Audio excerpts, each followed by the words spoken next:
So how and why did this, what seemingly an appalling, endless civil war with just insane levels of casualties and disruption, massive emigration out of Syria into mainly Europe, also transforming the politics of Europe at the same time.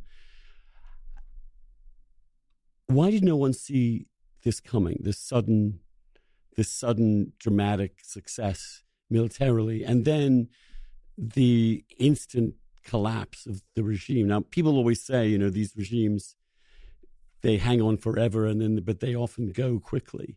No one in the West or anywhere seemed to figure this was going to happen, which just adds to my usual skepticism about think tanks. So what happened, and how did you guys miss it? Well, I think that there are a variety of external and internal factors.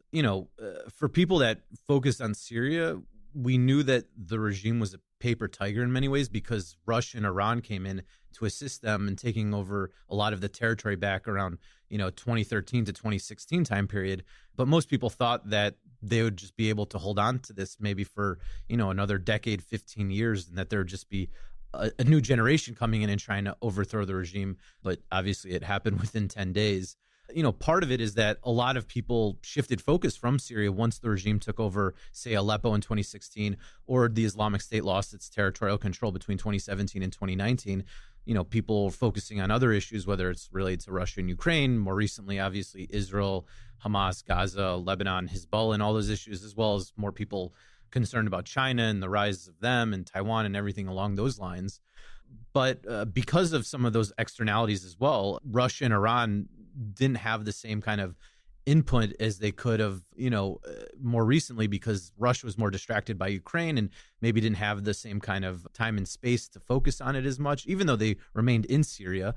And then, Iran's proxy network, the Shia militia, and especially Lebanese Hezbollah, which was the main ground force that really took over the territory alongside the regime, got totally decimated by the Israelis. And so, essentially after they took this territory, the Syrian army backfilled it, but they weren't really the ones that took back this territory.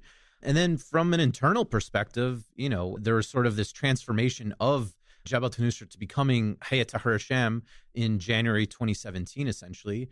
And you've seen since then, over the last 8.5 years, that a lot of focus has been on institution building and reforms, whether they created a military college in December 2021 to truly integrate all of these rebel factions under one command and control. So they essentially had 3 years of everybody together.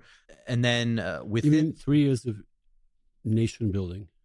Yeah, more or less. I mean, indigenous nation building, not nation building directed from outside, but nation building directed from within. I mean, as Jolani says, we did this from the sweat of our own brow, more or less. Yeah, since the ceasefire between Russia and Turkey in March 2020, the main focus of HTS and Jolani has been institution building, whether reforming the military sector or building out this whole bureaucracy where they have ministries and offices, directorates within this territory that they called the liberated areas, quote unquote, in northwest Syria. And so, one of the things that allowed them to accomplish what they did so quickly, I think, is that because they had more military training, as well as all being under one command and control for once, which really hadn't happened in the whole Syrian civil war, is that they're a lot more proficient, disciplined, and they also learned from their mistakes in previous parts of the war.